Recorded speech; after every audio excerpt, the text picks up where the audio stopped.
welcome to our witnesses. Can I first of all wish you well in your retirement, Dr. Houlihan? We did meet in private session and members of this committee did wish you well, and I want to very publicly do likewise again today.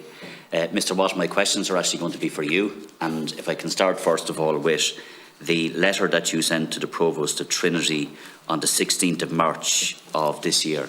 That's the correct date, isn't it? That's a yes. Yes, people can see. Sorry, yes, 16th of March. Yes. Yeah, okay. That's correct, Deputy. Yeah. Okay. On the day that you sent that letter, did you inform the Minister for Health of the contents of that letter?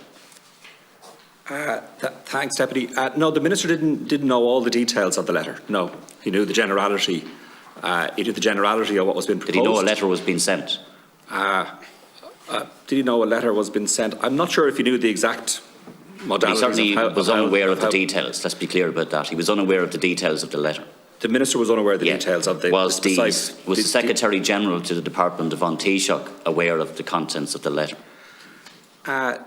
No, the Secretary of the Government didn't see the letter. No, that's okay. The details were... Did the Minister for Public Expenditure and Reform or his Secretary-General see the contents of the letter? So the only people who were aware of the contents of the letter were myself, the CMO and our HR manager in the department. That's precisely right, because it says strictly private and confidential as well on the head of the letter. So just so we're clear, the Minister for Health, the Secretary-General in the Department of Public Expenditure, the Minister for Public Expenditure, or indeed the Secretary-General to the Department of An Taoiseach was unaware of the contents of that letter on the date that you sent it. The details, that's correct. On the 25th of March, we had the statement from the Department of Health announcing the CMO's retirement. Isn't that correct?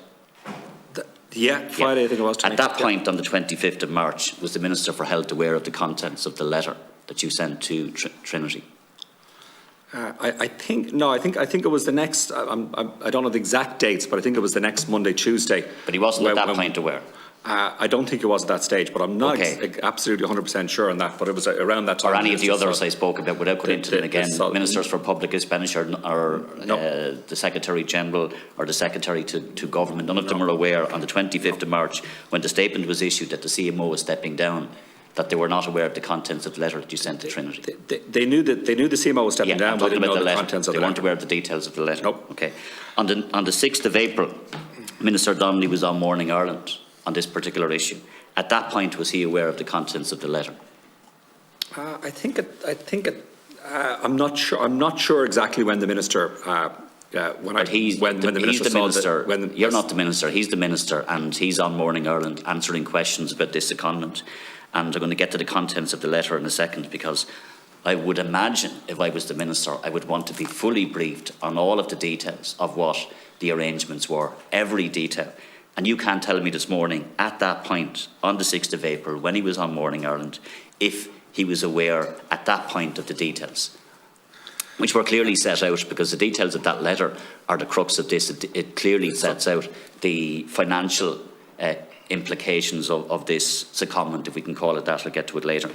You're not clear. So the minister was aware. The minister was aware that there was a secondment, and the minister was aware, in general terms, that it was part of a proposal to examine enhanced research funding for public health policy in the university sector. I'm asking, was he aware of the details of the letter? He wasn't. So he was on Morning Ireland. He wasn't aware of the details. Did he seek the details? He sought the details, and then he didn't get all of the details then? No, the minister got the details as soon as he sought the details. Yeah, was he aware at that point? Was he aware when he was on Morning Ireland of the €2 million annual funding? I don't think he was. No, he wasn't aware. That's a really substantial omission, Mr. Watt. I mean, for a minister to be on Morning Ireland answering questions about a secondment, not to be aware of the financial implications of it, is, I have to say, a failure on your part in the first instance. So it comes down to what we were trying to do, Deputy. So it was a letter of intent. It was to give a commitment to explore the details of this, to make this happen. It wasn't final agreement. The minister was a bit asked to. But you're telling us that the minister, with respect, wasn't aware of the €2 million. You were before this committee on the very same day, and we asked you questions. You didn't inform us. You had an opportunity to say at that point that this is advanced, that I have sent a letter to the Provost of Trinity. I have given a commitment of €2 million annual funding. Yeah. And yet you did not take the opportunity on that day when you were before this committee to provide us with the information. You go on then in your reports to the Minister, which is now referred to as the Watts report, that there was communication problems.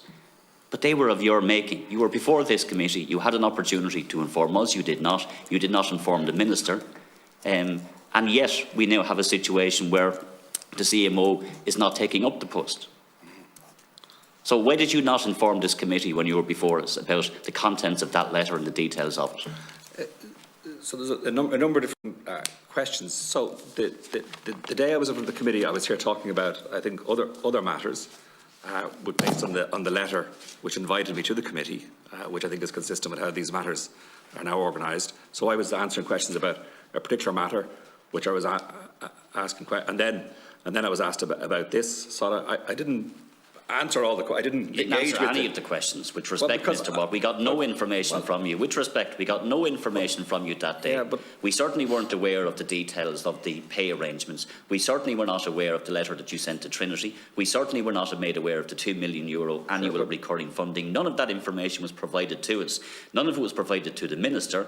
And it seems that you were the one that signed off on it. So I want to come to your opening statement where you say that the funding could be administered by the Health Research Board. So that's a bit ambiguous. Now you're saying that, well, the money may have been coming from that. Was that because that was uncertain?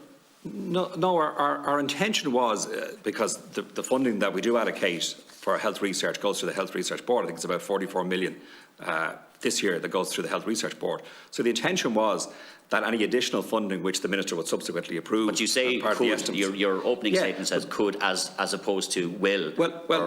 Because we hadn't obviously engaged with them, so we hadn't finalised the engagement with them. And I get to that as well. That's another problem. So not only was the Minister not aware, not only was this committee not aware, not only was the public not aware, but the actual body that would have to provide the funding was also not aware of, I would imagine, the letter that you sent to. But because the details hadn't been worked out, because we hadn't gotten to the stage where we had established the detailed work programme, the details with respect, Mr. Watt, are in the letter that you sent. And I want to read the letter that you sent, so we're all clear of what it is. It says, under the proposed agreement, the Department of Health commits, that's a strong word, it commits to make an annual ring-fenced allocation of €2 million for the duration of the secondment to be administered through the Health Research Board, a body under the aegis of the Department of Health.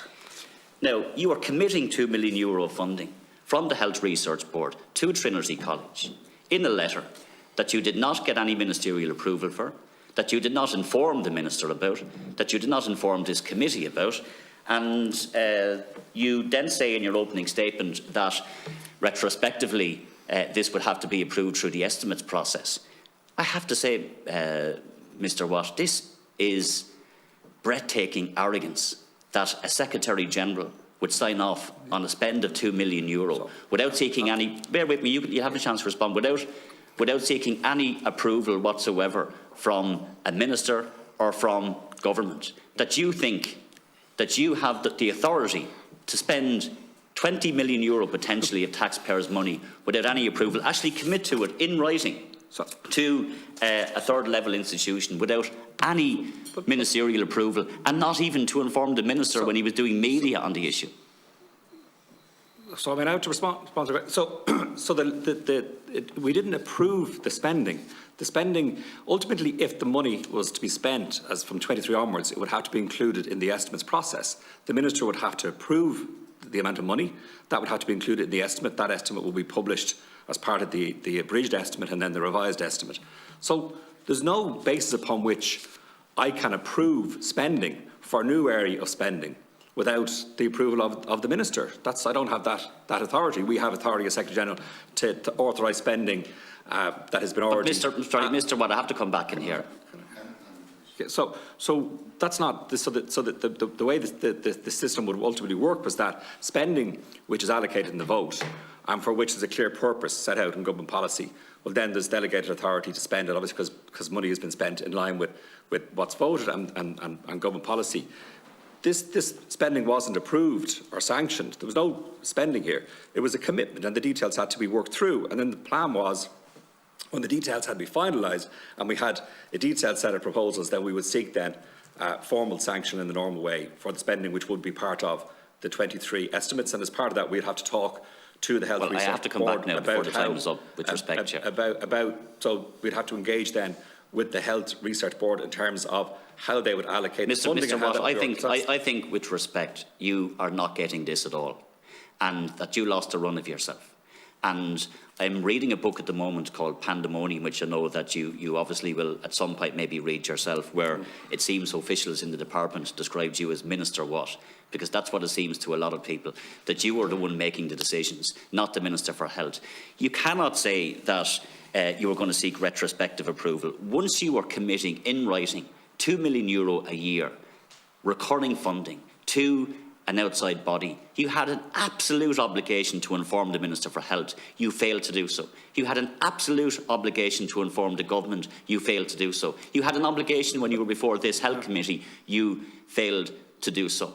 And that is an overreach on your part. We cannot have, with respect, Mr. Watt, senior civil servants committing taxpayers' money without any democratic oversight, which is what was happening here, and hoping when it's all done and dusted you could then get some sort of seal of approval. You did not inform the relevant people right through this process, and in my view, because of that, you failed in your duty. So look, I just don't accept that characterisation at all, Deputy, I'm afraid. So the government, in the context of two recent memos, the Brady Review set out a commitment to enhance public health research and public health capacity, and also in a further paper on research funding, 2020 impact of research funding, set out a very clear commitment in relation to, and maybe just to show in effect what we were trying to do is implement policy which had already been agreed by the government. So there were a memo circulated, and the Minister, if I can find the relevant part, the Minister for Health provided. If I'll find the relevant section on it, the Minister for Health provided OBS on the memo, setting out very clearly his intention in relation to his support for enhanced investment in public health research, and that was the intention, if I can get the. So the Minister for Health welcomes the proposed new National Research and Innovation Strategy 2030. Our experience of the pandemic has shown how research can effectively shape public policy and clinical practice. It has also demonstrated how research collaboration across the public, academic and private sector can directly and rapidly respond to societal needs. The aims and objectives of this strategy will inform our direction of public health research. And there's various different, and it goes on to talk about strengthening the research culture of the health service and links to academia. So a few weeks previously, the government had approved a policy in relation to research. A few weeks before that, it approved a specific policy in relation to Brady. What we were trying to do in the department, in the context of Dr. Houlihan's moving on, was to give effect to the clear intention of the government, which the government had set out very clearly, and which the Minister, in welcoming the memorandum, had set out very clearly his support for this endeavour. Well, I'm not going to take up any more time, because you want to say one final thing, Mr. Watt. I'm going to make one final comment if I can. In effect, implementing the government policy which they agreed. You are not going to take me for a fool. So, sorry, of course, bear with me. You had a long response. Just bear with me, Mr. Watt. Of course, the government is going to commit, in general terms, funding to public health. Of course, that's the case. You cannot then conflate that with you running around the place, sending letters to Trinity College, committing funding without any ministerial approval. The very fact that you don't get that smacks of arrogance, it has to be said. And it is simply not good enough. It is simply not good enough that that's how you see the world, and that's how you see the spend of public money. No, there was no expenditure of public money. There was no sanction of public money. It was a letter of intent consistent with government policy which had been set out very clearly. And it wasn't, the intention was not for Trinity College, it was to fund the Health Research Board to enhance investment in this space. And the money would go, the intention would go to many institutions. And we set that out. We talk about public health departments across the university sector. That was the intention. That's clearly set out in the letter. Okay.